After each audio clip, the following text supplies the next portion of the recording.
One of the world's greatest sculptors, perhaps one of the most stubborn geniuses in art history, Michelangelo Buonarroti. He learned to speak to marble at the age of 13, became a legend in his lifetime, and left behind works that continue to amaze people centuries later.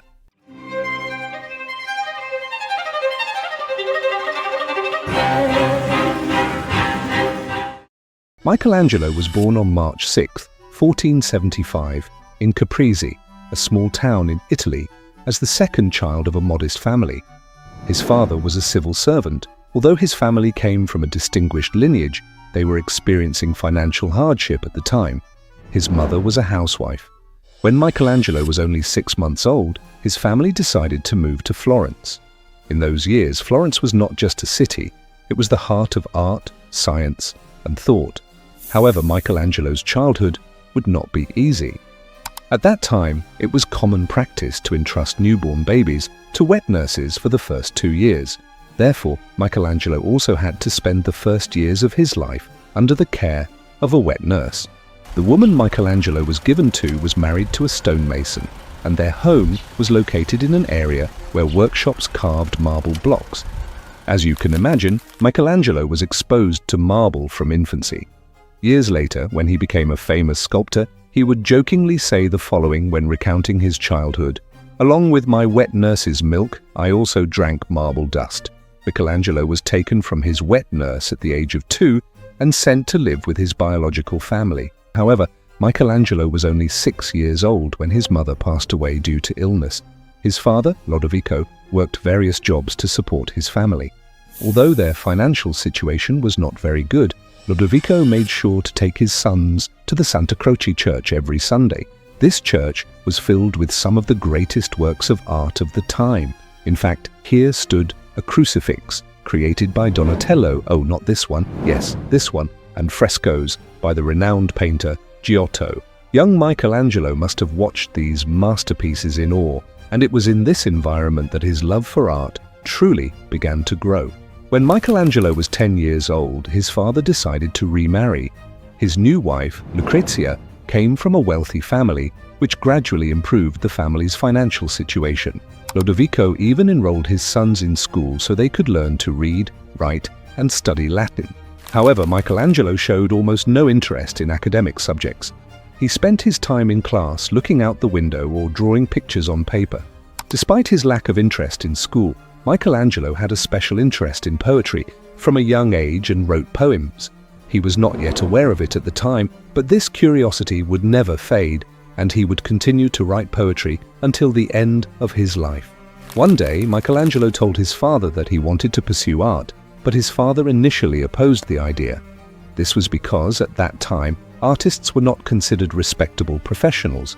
They were generally regarded as artisans or servants.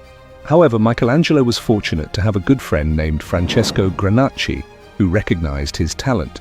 Granacci, who was also an apprentice to the famous painter Domenico Ghirlandaio, helped Michelangelo get a job working alongside him. First, Francesco suggested that Michelangelo make some drawings. When they showed these drawings to the master painter Ghirlandaio, he was so impressed by this talent that he agreed to take Michelangelo on as an apprentice. By this time, Michelangelo had also managed to convince his father. Finally, at around the age of 13, he officially entered Ghirlandaio's workshop. Ghirlandaio's workshop was one of the most successful art centers in Florence, and at that time, they were busy decorating churches. Here, Michelangelo learned to paint wooden panels and prepare walls for frescoes. He even mastered the art of sketching drafts that would form the basis of finished paintings. As you can imagine, Michelangelo immediately stood out among the apprentices with his talent. He was also a child who was well aware of his own talent and had high self-confidence. He did not like being given orders and always tried to do things his own way. This character trait would continue throughout his life. Therefore, people would remember him not only as a genius artist, but also as an extremely stubborn person. It is said that Michelangelo imitated his master Ghirlandaio's works in his early drawings, even thinking that his own drawings were better than his master's. Some classical sources recount that he interfered with his master's drawings when he was still very young, leading to arguments between them. However, we cannot know for sure how much of this narrative reflects the truth. One of his most famous paintings from this period is entitled The Torment of St. Anthony. The work depicts the torment of St. Anthony by demons, a very common theme in Christian tradition. In this scene, St. Anthony maintains his faith and determination despite being attacked by demons in the desert. While transferring the engraving onto a wooden panel, he enriched the work with his own imagination, particularly through detailed textures in the devil figures and elements such as the landscape. Truthfully, the fact that a 13-year-old could create such impressive paintings continues to amaze most of us. As time passed, Michelangelo learned more about painting and art, adding new knowledge to his talent. Thus, at the end of a year, he left Ghirlandaio's workshop having learned a great deal and stepped into a new phase of his life. The Medici family, known as the most powerful family in Florence during the Renaissance, recognized the young artist's talent and invited him to their court. Here, young talents like Michelangelo studied ancient sculptures, met the great thinkers of the time, and grew up in an inspiring environment. As you can imagine, life was going perfectly for Michelangelo. At least for now. Michelangelo decided to become a sculptor as a result of his experiences here.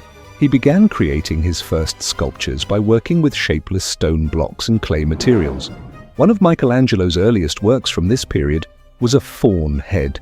This faun head was a marble work on which Michelangelo added his own interpretations to a copy of an ancient sculpture.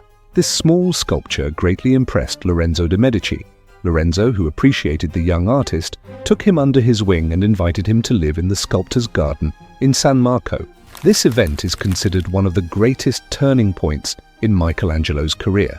The boy whose family once did not want him to pursue art was now under the patronage of the most powerful family of the Renaissance. One of his first major projects during this period was the Battle of the Centaurs, which featured a mythological theme. Michelangelo was not merely depicting a story here, he was attempting to portray the movement of a bloody and dynamic battle, the power of the human body. Each centaur's muscles were taut, their bodies intertwined. It was as if the marble was alive and poised to spring into action at any moment. While this work was already impressive enough, Michelangelo produced another masterpiece, the Madonna of the Stairs.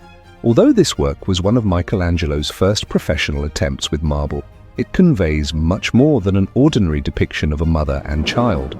If you look closely, you will see that the Virgin Mary is sitting on the edge of a staircase cradling the baby Jesus in her arms as if to hide him from the world. So why is this work so sad? Because Michelangelo, demonstrating his mastery, has given Mary that famous expression, acceptance. Mary seems to know that the baby in her arms will one day be sacrificed for humanity. The baby Jesus, on the other hand, stands facing us with his muscular back, unlike usual, as if he is already a hero ready to bear that heavy burden.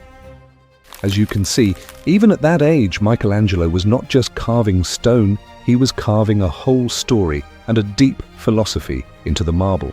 Everything was going extremely well for Michelangelo, but this situation would not last long.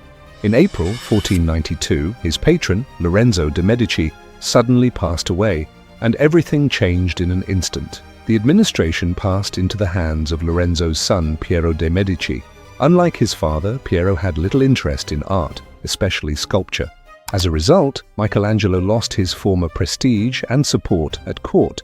In fact, according to one story, one day during a heavy snowfall in winter, Piero wanted a snow sculpture made in the courtyard of the palace and gave the job to Michelangelo. Michelangelo, the great sculptor, was officially asked to make a snowman. It was truly ironic that a genius who immortalized marble was forced to work with snow, a temporary material. This incident proved once again that Michelangelo's golden age at the Medici Palace had come to an end. During this uncertain period, Michelangelo received a new commission. The priest of the Basilica of Santo Spirito wanted him to prepare a crucifix for the church.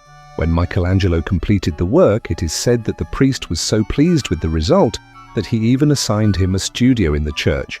It was during this period that Michelangelo began studying cadavers to gain a deep understanding of human anatomy. Michelangelo believed that in order to create the most realistic sculptures, he needed to know not only the external appearance, but also the internal structure of the body. These difficult and dark experiences would later manifest themselves in the flawless muscle structure of his monumental works. One such work is the enormous Pietà sculpture he completed in Rome at around the age of 24. In this sculpture, the lifeless body of Jesus, taken down from the cross, lies in the lap of Mary. The divine serenity on the figure's faces, the details of the fabric folds, and the marble appearing as if it were a soft texture amaze people. In fact, this work was considered so flawless that some tried to claim it as the work of other artists. When the young Michelangelo heard these rumors, he became very angry and, for the first and last time in his life, carved his name on his work, on the sash on Mary's chest. Thus, everyone learned who this genius was. The fact that he created the Madonna of the Stairs at the age of 17 and the Pietà in his early 20s proves how early he became a world giant.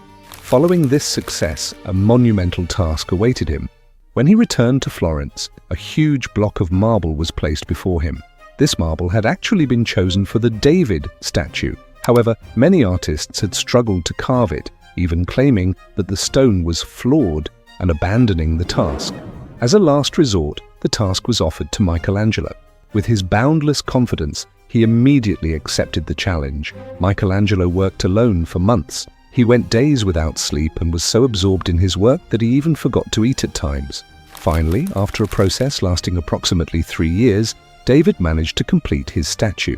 Standing approximately 5 meters tall, this statue symbolized not only a biblical hero, but also human courage and willpower. The figure's prominent veins, taut muscles, and sharp focus on his face clearly demonstrated Michelangelo's mastery of human anatomy. When the people of Florence saw this work, they couldn't believe their eyes. How a human being could create such a realistic statue amazed everyone. Even today, many people consider David to be not only Michelangelo's best statue, but the best in all of art history. What do you think about the David sculpture? I'm genuinely curious, so don't forget to share your thoughts in the comments. Thus, Michelangelo was no longer just an artist. He had become a living legend.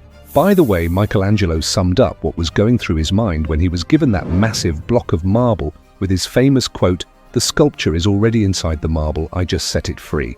However, success never meant peace of mind for Michelangelo. In 1508, Pope Julius II, the powerful leader of the time, invited him to Rome.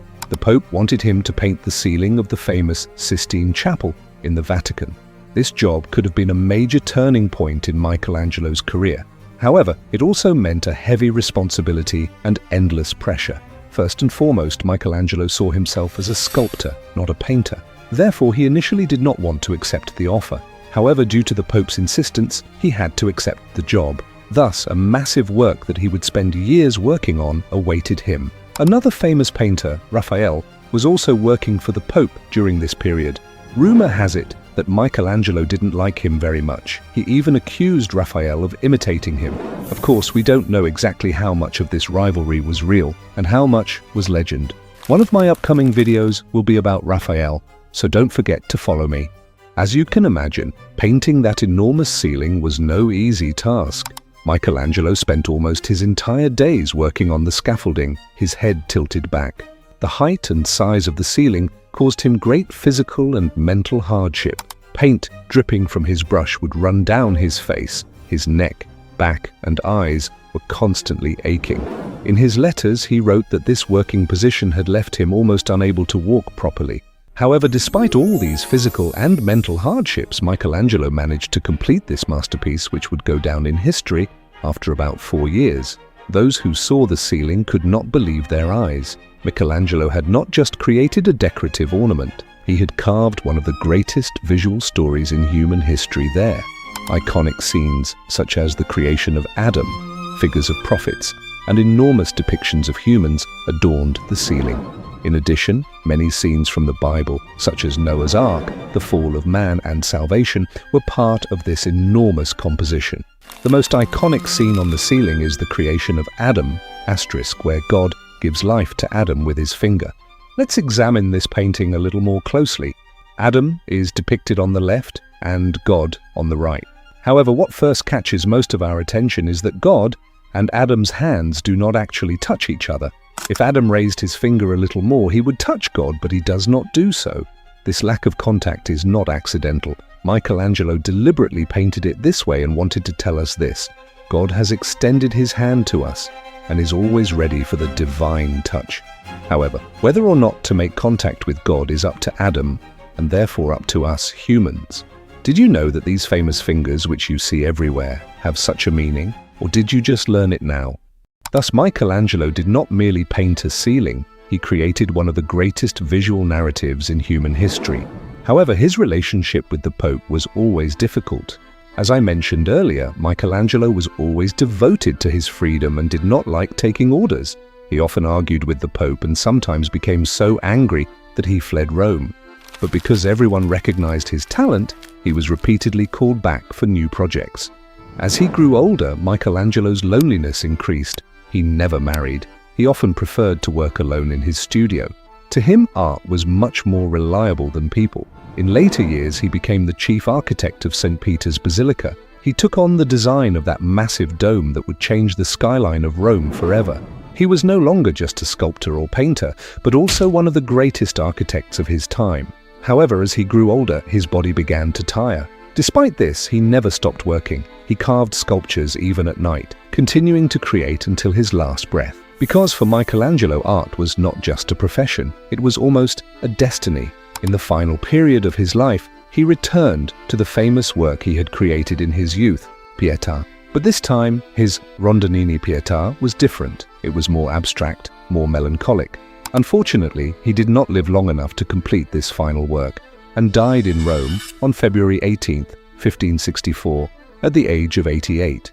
He left behind countless sculptures, frescoes, and architectural masterpieces. Today, everyone who gazes upon the majesty of David examines the elegance of the Pietà, or looks up at the ceiling of the Sistine Chapel, asks the same question: can a human being really do these things? We've come to the end of this video. If you want to discover the life stories, artistic journeys, and masterpieces of famous painters, artists, and sculptors, be sure to check out the other artist biography videos on my channel.